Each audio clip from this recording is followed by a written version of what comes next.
Salut tout le monde, ici Aude de Haute Couture et aujourd'hui on se retrouve pour vous parler de mes 8 livres préférés en couture. Je le sais, ça fait beaucoup, je vais faire un top 5. J'ai décidé d'en avoir 8. Je vous en parle de 8 parce que y en a qui vont peut-être être utiles pour certaines, pas pour d'autres. Fait que je me suis dit que j'allais parler de ceux que du moins je me réfère le plus souvent lorsque je crée mes cours ou mes vidéos ici sur la chaîne. J'ai aussi quelques livres que j'ai achetés pour les tester et que malheureusement je n'utilise vraiment pas souvent. C'est sûr que quand on achète par internet c'est vraiment difficile parce qu'on ne peut pas voir à l'intérieur. Je privilégie acheter en boutique, en librairie, mais les livres de couture c'est pas toujours facile de les retrouver. Je vais vous dire lesquels j'ai achetés en librairie, lesquels j'ai achetés en ligne. En fait j'en ai 2 que j'ai acheté en librairie. Les restes, je les ai tous trouvés en ligne. J'ai aussi des livres numériques qui sont dans mon ordinateur que je vais aussi prendre le temps de vous montrer. Mais somme toute, c'est tous des livres qui, je crois, vont être relativement faciles à trouver, que ce soit sur Amazon, en format numérique ou bien en librairie. Le premier que j'ai envie de vous parler, c'est pas nécessairement un livre de couture, mais qui est très certainement relié à la couture. C'est les livres de Avec Style de Louise Labrec. Non, c'est pas un livre sur la couture, mais c'est un secret d'une garde-robe bien pensée et honnêtement, il y a plusieurs trucs à l'intérieur que j'apprécie. C'est un livre que j'ai dû me procurer pour l'école, pour mon cours de style et couleurs. Donc, on parle beaucoup de les couleurs qui vont bien selon si on est automne, été, printemps ou hiver. On a des chartes de couleurs et c'est quel genre de personnes vont aller vers l'hiver. Je le sais que moi je suis univers, fait que j'ai les couleurs qui vont avec le mieux avec ma complexion. Dans le cours de style et couleurs, naturellement, on parle pas seulement de couleurs, mais aussi de morphologie. On a toutes les silhouettes, que ce soit V, I, A, X, H et O. Et avec toutes les silhouettes, qu'est-ce qui est vraiment intéressant, c'est que ça vient aussi avec qu'est-ce qu'on a à éviter et à privilégier quand vient le temps de choisir notre garde-robe. On a naturellement qu'est-ce qu'on devrait avoir dans notre garde-robe pour avoir la garde-robe la plus diversifiée possible et la plus polyvalente. Il y a beaucoup de choses au niveau de la mode. C'est peut-être le point qui m'intéresse un petit peu moins dans le livre. Bien que la section qui parle de la mode au travers des années, c'est quand même très intéressant de voir les styles passés au travers des décennies. Mais il y a aussi des chapitres qui nous concernent beaucoup plus. Je pense tout simplement à dans le chapitre du magasinage, on a une section qui se consacre à reconnaître la qualité d'un tissu, ce que je trouve quand même très intéressant pour les couturières. On a aussi comment entretenir un tissu, comment entretenir nos vêtements, quoi faire quand il y a une tache, tout dépendant. Quelle est la tâche? On a aussi un chapitre concernant la lingerie, ce qui nous aide à sélectionner aussi le bon bonnet, mais surtout comment bien prendre nos mensurations. Je pense que moi, la section que je préfère dans ce livre-là, c'est définitivement comment traiter les taches, comment fixer les teintures, tout ce qui est plus par rapport au tissu, c'est vraiment ce que je préfère, mais honnêtement, vous pouvez trouver votre compte sur plusieurs choses dans ce petit livre-là. C'est un livre que j'ai vraiment beaucoup aimé avoir dans ma bibliothèque et qui est très facile à trouver, facilement trouvable dans les librairies, donc ça peut valoir la peine si vous passez devant une librairie ou que vous êtes allé là pour acheter tout autre roman, et bien d'arrêter dans la section et de le zioter un peu pour voir si c'est un livre qui vous plairait. Ensuite de ça, si on se dirige un peu plus vers la couture, j'ai mon livre que moi j'ai trouvé en librairie chez Carcajou, que je regarde très souvent, qui est pour moi la bible que je tiens à la maison. Grâce à ce livre-là, je pourrais en avoir aucun autre concernant la couture, mais j'en ai un autre que j'avais acheté pour qui est plus petit pour certaines références. Je pense que si vous voulez pas nécessairement avoir la grosse bible, le plus petit peut être intéressant, mais les deux ensemble, je pense que ça vaut pas vraiment la peine. Le petit, c'est lui ici que j'ai aussi acheté en librairie. Celui-ci également chez Carcajou. C'est le petit précis de la couture de Marie-Noël Bayard. Il est très simple, c'est avec des illustrations. On n'a pas d'image réelle, mais c'est quand même très bien expliqué. On a plusieurs points clés de la couture, que ce soit couper dans le droit fil, quelle finition on peut faire, comment assembler un col, comment poser une fermeture éclair, comment cranter, comment faire un ourlet. On a plusieurs points qui sont très pertinents et intéressants quand vient le temps d'apprendre la couture. Puis même quand on est intermédiaire, il y a certains points clés que on va pouvoir mettre en application pour passer d'une couture amateur à plus professionnelle. Honnêtement, il y a plusieurs points clés intéressants. Mais comme je vous disais, si vous voulez avoir peut-être un livre qui couvre beaucoup plus, lui va être pour plus simple, des techniques de base de couture seulement. Mais sinon, j'ai le guide complet de la couture de Seigneur que j'ai acheté également chez Carcajou. Je les ai quasiment tout acheté en même temps. Il m'a coûté 15 $, ok? Il est vraiment pas cher. Je sais pas s'il est encore chez Carcajou. Je vous le souhaite. Je l'ai consulté vraiment souvent pour diverses raisons. Là-dedans, on va voir un peu qu'est-ce qu'on retrouvait dans le livre, c'est-à-dire diverses techniques. On va se voir comment poser des cales. On va voir comment poser les cols, comment poser les fermetures éclairs. On a aussi des techniques de reconnaître certains tissus, comment travailler dans du lainage, comment travailler dans des tissus avec du carrelé, comment bien positionner nos patrons. On a aussi comment modifier certains patrons selon notre morphologie. Poitrine plus forte, poitrine plus petite, hanche forte, petite taille, dos courbé. On a plusieurs modifications qu'on peut avoir dans ce livre-là. Et honnêtement, c'est quand même bien expliqué. Et ce que j'apprécie de ce livre-là, c'est qu'on nous montre la cause. Fait que par exemple, un dos cambré, eh bien, on nous montre de quoi on va avoir là le vêtement sur nous quand on a un dos cambré. Et après ça, il nous montre comment le faire sur le patronage. Les explications sont claires et faciles à suivre. On nous parle aussi des différents tissus, on nous parle de la fausse fourrure, on nous parle de la dentelle. Honnêtement, c'est un livre vraiment, vraiment complet. On va aussi dans la décoration. On a certains projets à réaliser. On nous montre différentes techniques de comment assembler les bandes de taille avec les élastiques. Honnêtement, il n'y a pas grand-chose qui ne couvre pas.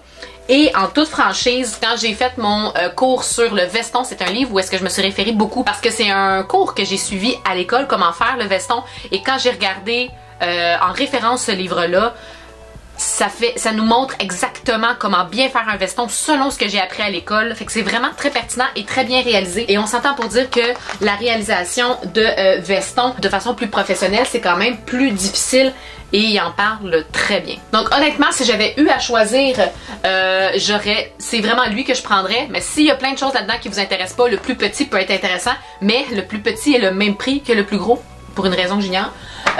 Mais honnêtement, celui-là, là, il est merveilleux. Mais étant donné qu'il est peut-être un petit peu plus vieux, que ça fait longtemps que je me suis procuré, je vous dirais que ça fait peut-être 3 ans. Mais je suis certaine qu'il y a d'autres livres qui sont sortis.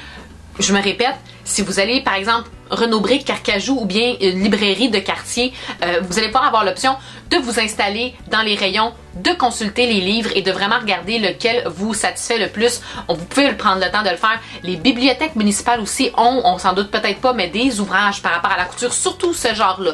Peut-être pas sur le patronage, mais sur les bibles et les guides complets. Ça, par exemple, on le retrouve des fois à la bibliothèque. Je sais qu'à Blainville, on l'a. Mais bref, ça vaut définitivement la peine d'au moins aller voir ou de consulter le catalogue en ligne de votre bibliothèque. Sinon, de vous rendre dans une librairie et de feuilleter. C'est vraiment ça qui va être le plus intéressant à faire quand vient le temps de bien choisir son guide complet. Il y en a d'autres intéressants. Seigneur en a fait d'autres. Ça peut valoir la peine donc d'aller sur place et de les consulter. Étant donné que sur Internet, eh bien, la plupart du temps, on peut pas feuilleter les livres. Ensuite de ça, je pense qu'on va tomber pour la plupart, oui, dans le patronage. C'est souvent les livres qui vous intéresse le plus, c'est les références que vous me demandez. En termes de patronage, de comment créer des patrons, j'en ai trouvé des vraiment intéressants, quand même facile à suivre. Là où j'ai échoué, lamentablement, c'est de trouver un livre pertinent sur les modifications de patrons. Dans le guide complet de la couture des seigneurs, on en voit un peu. On a les de base. On a les ventres proéminents, les dos cambrés, les poitrines fortes, les ventres plats.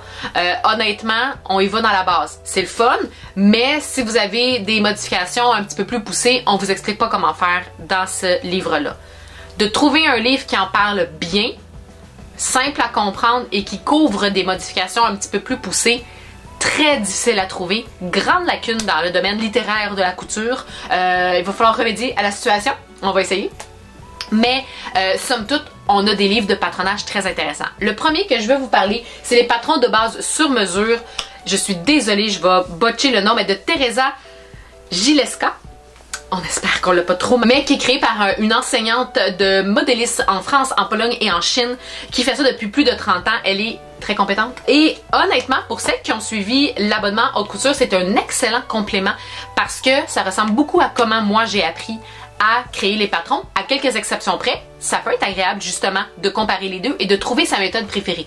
Parce que dans le patronage, on peut avoir des méthodes différentes et de trouver celle qui nous convient le mieux, soit à notre méthode de patronage ou à notre morphologie. Des fois, il y a des techniques qui sont plus agréables à utiliser que d'autres pour nos morphologies.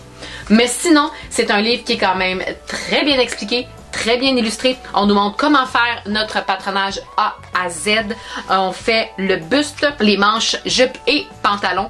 Naturellement, pantalon, c'est ce qu'il y a de plus compliqué, mais ça reste très intéressant à regarder les techniques et à s'essayer et à se lancer. On a aussi quelques transformations de patronage de base pour avoir des encolures différentes ou des manches différentes. Ça, c'est justement quelque chose qu'on voit dans l'abonnement. Comment changer pour avoir une manche papillon et une manche à tête froncée. Une fois qu'on a créé notre patronage, on va naturellement devoir faire une toile et faire un essayage et nous montre comment monter la toile, comment et quels points sont importants à regarder lors de l'essayage.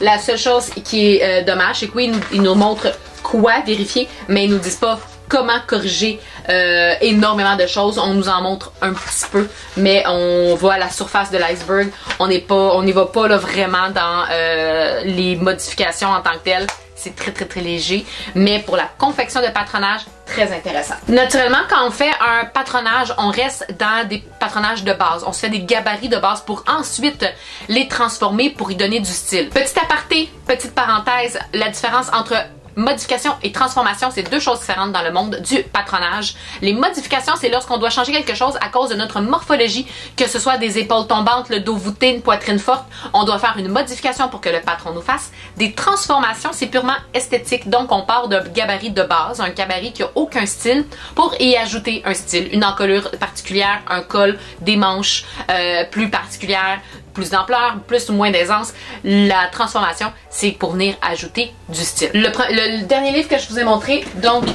le patron de base, c'est dans des vêtements en tissé, donc rien d'extensible, et ça va être des vêtements sans style aucun.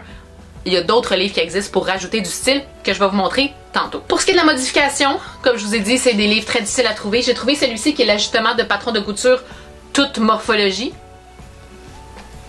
Non. Non, je suis désolée, Sarah Veblen, mais non. On nous parle de certaines transformations, de quoi corriger. On nous montre également quoi corriger avec la toile lorsqu'on fait un essayage, que ce soit pour un buste fort. Est-ce qu'on nous montre à quelque part la liste des modifications qui nous montrent? Ça serait intéressant. Non, ok. C'est quand même intéressant, c'est quand même bien. Je pense que si on est des personnes autodidactes, c'est un livre qui peut être intéressant. Mais ce que je trouve vraiment dommage de ce livre-là, c'est qu'il nous montre, oui, c'est quoi le problème sur le tissu et comment le régler, mais ils vont pas venir nous montrer comment le faire sur le patron. Fait qu'on le sait quoi faire sur le tissu, mais arrivé sur le patronage, qu'est-ce qu'on fait, où, comment, on le sait pas. Fait que je vous dirais que c'est relativement pas très aidant comme livre si jamais on a des difficultés de prime abord avec le patronage pour faire les modifications, mais la théorie est quand même là. Donc, comme je disais, si vous êtes un peu autodidacte, c'est quand même intéressant. Ce livre-là, je me le suis procuré sur Amazon. Il était 60 $, je le trouve très cher. J'ai trouvé, par erreur, parce que j'ai commandé ces deux livres-là, un en anglais, un en français. Je me suis dit peut-être que celui en anglais va être un petit peu plus poussé. C'est le même. C'est le même livre. C'est exactement la même chose à l'intérieur. Tu sais, quand je vous dis c'est le fun de pouvoir fouiller dedans, j'aurais aimé ça l'ouvrir, ce livre-là, avant. J'ai pas regardé, j'ai pas remarqué que c'était le même auteur. Je me suis dit les deux couvertures sont pas pareilles. Mais s'il y en a d'entre vous qui êtes plus à l'aise avec l'anglais, celui-là était vraiment moins cher. Je vais reconfirmer les prix. Celui-là, il était 60 $. Si je me trompe pas, lui, il était une vingtaine de dollars. Fait que si jamais vous êtes à l'aise avec l'anglais, puis vous voulez avoir un livre qui vous explique la base, ça peut être intéressant. Mais comme je vous dis, il n'est pas complet. Nous sommes encore à la recherche de ce Saint Graal complet sur les livres de la modification. On l'attend encore. Encore dans le patronage, on a fait nos patrons de base avec le premier livre de patronage que je vous ai montré. On a fait nos modifications, en tout cas on a essayé avec l'autre que je viens de vous montrer. Mais par après, on veut faire des transformations. On veut ajouter du style. Je vais vous montrer deux livres que j'ai numériques sur mon ordinateur. Avant ça, j'ai ce livre-là, Petite Bible. Je l'ai consulté à maintes reprises. C'est le patronage pour les mailles et tissus extensibles Julie Cole. C'est dans le fond tout patronage extensibilité. Honnêtement, c'est le livre à avoir si vous voulez faire du patronage en maille et en tissu extensible. Ça nous explique ce qu'est un tissu maille, ce qu'est un tissu extensible. Ça nous explique les bases de patronage pour ce genre de fibres et de tissus-là. On va se faire des gabarits de base extensibles, donc pas les gabarits de base que je vous ai montré dans le livre de Teresa, qui était pour des tissus tissés, donc non extensibles. Ça nous montre dans celui-ci comment faire les patrons de base pour tissus extensible et maille. On va apprendre comment faire le patronage de base pour le buste, les manches, la jupe et le pantalon. Et comment tout jumeler ça pour arriver à faire des robes et des jumpsuits. Honnêtement, on peut tout faire.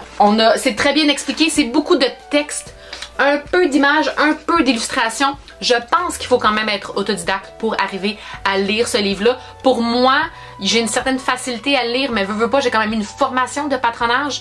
Fait que je me demande à quel point il est facile à lire pour quelqu'un qui n'a jamais suivi de formation. Mais encore une fois, si vous êtes autodidacte, si jamais vous êtes curieuse, vous voulez vous informer et que vous n'avez pas peur du défi, c'est honnêtement un livre complet.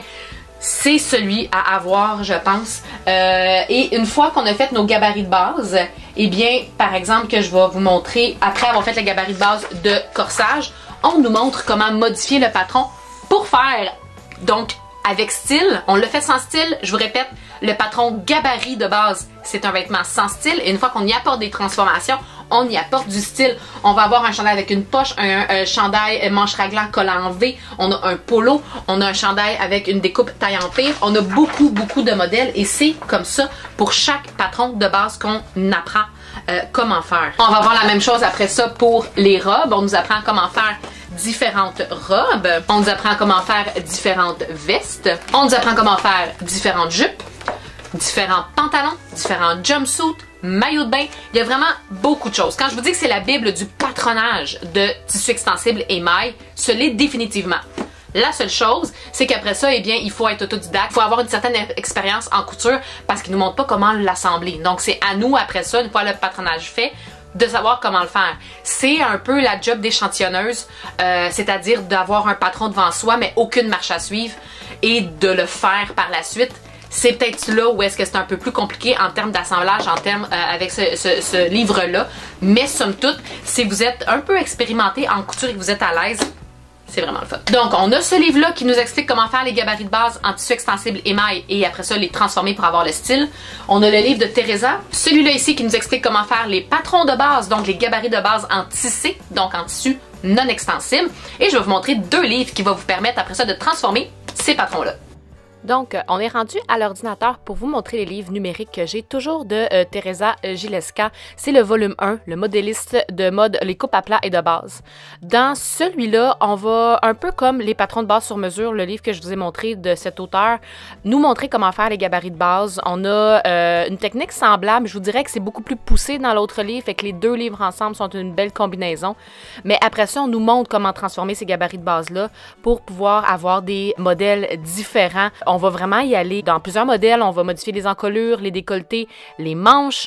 Manches courtes, ça ressemble un peu à ce qu'on a vu dans un des cours de l'abonnement, tant les manches courtes que les manches longues. On a plusieurs modèles différents qui sont intéressants à regarder, puis ça fait en sorte qu'on est vraiment armé pour faire plusieurs différents types de manches, donc différents modèles de vêtements. On a aussi, différents modèles de jupes. On va avoir encore la même chose, différents modèles de fentes, comment faire différents cols. On a plusieurs modèles qu'on regarde là, au courant du livre. La doublure aussi, c'est super intéressant. On nous montre là, comment faire différents modèles de doublure, comment c'est inséré dans le vêtement, que ce soit la jupe ou bien le manteau. C'est vraiment le fun, c'est vraiment le fun comme livre, mais bien évidemment, comme j'ai dit à l'autre, on ne montre pas comment faire par après. Le volume 2 aussi est bien parce qu'on pousse un petit peu plus loin des transformations de base. On parle un peu de la gradation, je vous dirais pas assez pour être complètement compétente dans le domaine, mais du moins si on veut grader pour nous-mêmes, personnellement, quelques patrons, je trouve que c'est une excellente base. On va apprendre également comment modifier les vestes pour avoir différents modèles. Il y a également les différents cols, les différents manches. Honnêtement, on passe au travers, encore une fois, de plusieurs modèles intéressants à avoir. Autre chose qui est intéressant, on parle aussi du pantalon, qui est probablement le patronage le plus difficile à faire, mais on passe au travers de comment faire le gabarit de base et ensuite de comment faire les transformations pour avoir différents modèles, que ce soit des pantalons classiques, des pantalons droits, des pantalons pâte éléphant. On va là, au travers de plusieurs modèles. Ça prend peut-être un petit peu plus de temps, un petit peu plus d'expérience, mais on peut vraiment s'amuser puis faire des nouveaux modèles à partir des gabarits de base puis de transformer ça pour faire différentes choses. On est aussi dans des vêtements un petit peu plus poussés comme les bustiers, les traînes et les surjupes. Peut-être quelque chose qu'on fait moins souvent, mais encore là, on peut s'amuser beaucoup avec ce genre de modèle et de patronage-là. C'est honnêtement des livres qui sont très complémentaires ensemble pour pouvoir réaliser les transformations sur nos patrons de base. Après ça, j'avais envie de vous montrer les sites, le libraire.ca. On peut vraiment retrouver des livres intéressants. Ça encourage aussi nos librairies québécoises. On retrouve le patron de base, justement, que je vous montrais tantôt. Je trouve ça quand même plus le fun que d'aller sur Amazon, étant donné que ça encourage les librairies québécoises. On a également le modéliste de mode volume 1, qui lui est format numérique. Donc, ça peut être super le fun de se les procurer. Il y a lui que ça fait vraiment longtemps que je veux m'acheter, mais qu'il n'est pas en stock. Un jour, je vais peut-être écrire à savoir si il va être, quand est-ce qu'il serait disponible, parce qu'il pourrait être vraiment intéressant à ajouter dans mon arsenal. Mais vraiment, ça vaut la peine de parcourir un peu les librairies.ca. J'ai réussi à retrouver également le guide de couture qui est disponible format papier au même prix que j'ai payé à Carcajou. Donc, ça peut vraiment valoir la peine d'aller fouiller sur ce site-là et de trouver des trucs très intéressants. Si jamais il y a des livres qui ne sont pas en stock, comme le patronage sur mesure ne l'était pas, il y a aussi Renaud-Bré, qui est un excellent site pour les livres en ligne. Il y a aussi des formats numériques. J'ai trouvé plusieurs choses également. Mais quand même, j'ai été étonnée de trouver tant de choses sur leslibraires.ca. Puis j'ai découvert d'autres besoins. La Bible de la couture, le guide indispensable pour maîtriser, a l'air vraiment intéressant. Fait que j'avouerai que j'ai envie de me le procurer. Mais bon, on va voir. Ça vaut la peine là, de faire une petite recherche, de regarder, d'encourager nos librairies d'ici et de pouvoir ainsi augmenter là, nos livres, notre bibliothèque de livres sur la couture. Pour vrai, je trouve ça vraiment le fun. Et voilà, c'est ce qui conclut la vidéo d'aujourd'hui. J'espère que ça vous a été utile et que vous avez appris certaines choses et peut-être que ça vous a aussi encouragé à acheter des livres. Pour ma part, je vous conseille fortement de vous rendre sur le site internet leslibrairies.ca pour pouvoir vous procurer soit format papier ou format numérique vos nouveaux livres de couture. C'est plus facile peut-être à trouver que vous rendre en magasin. Vous allez peut-être avoir plus de chance, surtout pour certains qui sont plus rares et qui sont offerts plus facilement en format numérique. Ça vaut définitivement la peine, non seulement pour trouver votre livre préféré, mais aussi encourager nos librairies d'ici. Sur ce, si jamais vous avez questions, commentaires, suggestions, n'hésitez pas à les laisser juste en dessous. À laisser vos suggestions de livres si jamais j'ai pas parlé de votre livre préféré. À cliquer j'aime si la vidéo vous a été utile. Et sur ce tout le monde, je vous dis bonne couture et à bientôt.